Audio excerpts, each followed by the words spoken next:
자, 안녕하십니까. 이슈맨의 주식뉴스공장 9월 첫 번째 거래일입니다. 9월 3일 이슈맨의 주식뉴스공장 모닝브리핑을 시작을 하도록 하겠습니다.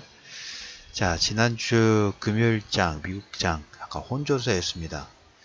일단 나프타 연장선, 멕시코가 합의가 됐고 캐나다 합의가 조금 지연됐다라는 얘기를 드렸죠. 첫 번째. 그래서 이제 좀 식사하고 좀 보고 싶지 않기는 합니다. 트럼프의 뭐라고 할까요? 공포? 그 다음에 구두상으로 안 하면 그렇죠.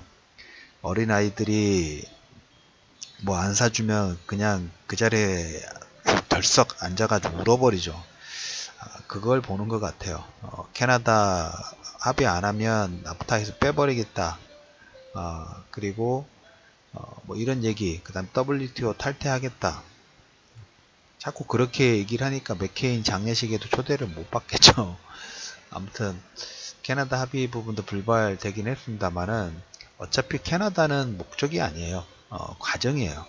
EU도 목적이 아니라 과정이로 보입니다.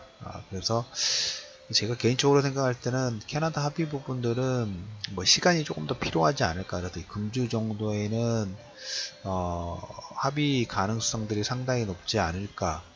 지난번에도 한번 얘기를 드렸다시피 지금 이제 9월 달입니다. 2달 정도 남은 것 같아요. 중간선거가. 최근에 있었던 오하이오주 하원 보궐선거. 하원은 민주당이 하원 쪽은 민주당 쪽에 지금 강세가 진행이 좀 되고 있다라는 얘기. 보궐선거에서 트럼프가 11%로 이겼던 데서 거의 1% 미만으로 초접전이 일어났다고 말씀을 좀 드렸죠. 그러니까 트럼프가 할 수 있는 것은 저런 거밖에 없어요. 그래서 반사 효과로 북미 회담에도 조금씩 치닫는 것보다 해결하려고 하는 그런 쪽으로 좀 더 뭔가 드라마틱한 부분들을 만들어야 되지 않을까. 그래서 이번 주 중반에 이제 특사단이 이제 일단 북한으로 가죠. 종전선언 관련된 부분들이, 종전선언은 여러분들 되게 대단한 것 같지만 실질적인 효과는 거의 없다고 보셔야 돼요. 그게 중요한 게 아니라 종전선언은 그냥 과정이고, 그거보다 더 중요한 건 평화협정이에요. 평화협정이 뭐 구속력이라든지 이런 부분이 더 많습니다. 종전선언 가지고 이렇게 막 뭐 핵이라든지 이런 부분들에서 다 많은 걸 받아내려고 하다 보니까 약간 뭐랄까 마찰한 부분들이 없잖아 좀 있습니다. 한편으로 이제 동정심을 구해본다고 하면 11% 차로 이겼던 곳인데 1% 미만으로 접전이 일어나다 보니까 트럼프가 발등에 불이 떨어진 건 사실이죠. 상원만 일단 지키면 되는데 하원과 상원에서 약간 지금 지지율 자체에서 혼조세 부분이 나오다 보니까 모니를 부리는 트럼프라고 우리가 이해하려고 한번 노력은 해보도록 하겠습니다. 아무튼 캐나다 합의 부분들로 인해서 미국 증시는 약간 혼조세. 근데 이제 뭐 애플이라든지 아마존은 0.5%, 애플이 1.2% 정도 상승이 나왔고, 원유는 뭐 이 무역 분쟁, 그 다음에 이제 이번 주에 2천억 달러 부과하겠다. 구두상으로 또 얘기 나왔죠. 전에도 얘기했다시피 2천억 달러는 중국과 전면전은 점점점 가능성이 커지고 있어요. 그러니까 미국이, 우리가 임기를 한번 생각해 보면 트럼프 중간선거까지 중국은 한번 봐보고 싶겠죠. 왜? 만약에 트럼프가 탄핵될 수 있는 가능성도 2달 뒤에 일말의 희망은 있어요. 그러니까 중국은 버티기 전략이 들어갔어요. 감세 부분들하고, 그 다음에 이제 이번 주에 시진핑이 아프리카 18개국을 정상회담을 강행을 하는데 선물 보따리를 어마어마하게 좀 풀 것 같아요.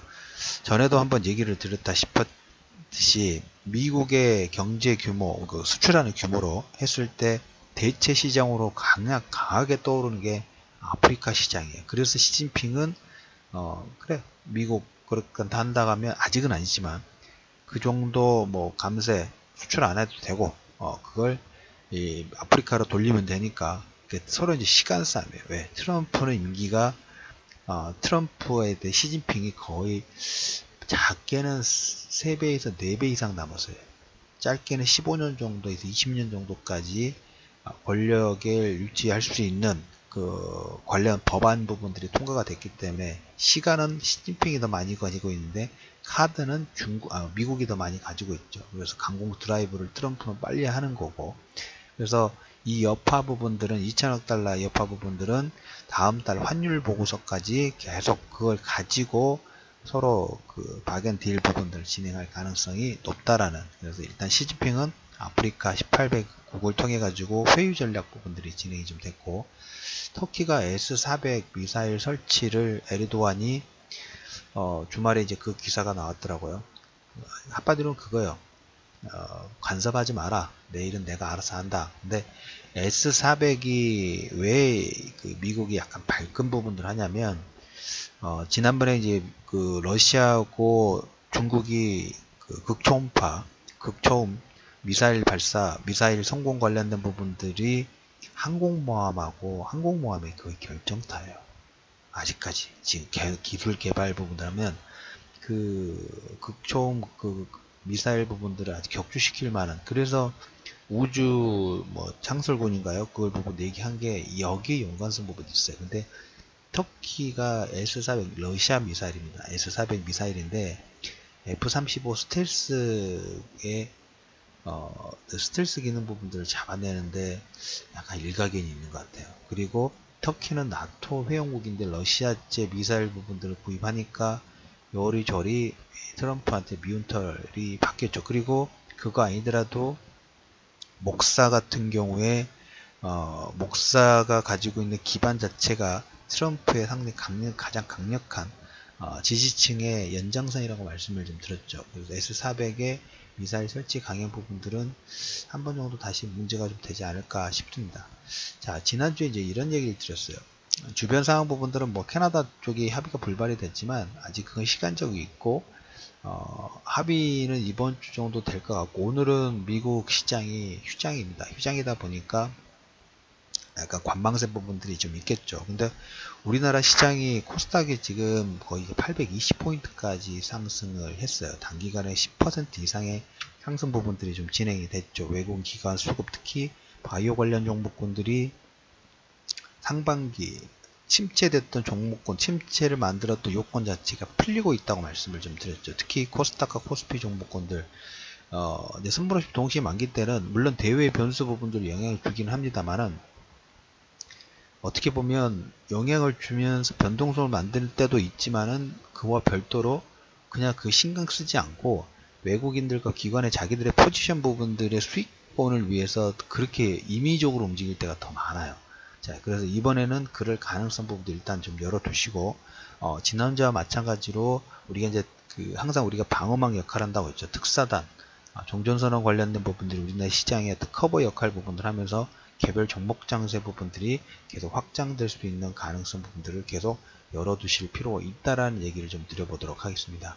종목군으로 본다 하면 지난주에 우리가 이제 수출 어디가 많이 증가했는가, 석유 제품, 반도체 등 6개 품목이 두 자릿수 증가해서 8월 수출이 800억 달러, 500억 연속으로 500억 달러가 증가됐다라는 얘기 드렸어요. 고부가 가치 OLED, 그 다음에 석유 제품, 반도체, 이런 데들 상당히 탄력적으로 움직였죠. 실적 베이스 부분들이 우상향이 되고 있는 섹터 부분들도 계속 관심권을 두시는데, 아무래도 지난주에 이어서 코스닥 종목군들이 시장 무역 분쟁 관련된 부분에서 약간 한 걸음 뒤에 있어요. 그래서 대형주 라인들은 계속 순환매 부분들인데, 특사단의 움직임 보면서 관심권을 좀 두시고, 중형주 라인들은 계속 바이오 관련된 부분하고 장중에 어떤 뉴스 플로우 부분이 나올지 모르니까 그것은 나오는 대로 정리를 해서 카카오톡하고 텔레그램에 올려드릴 테니까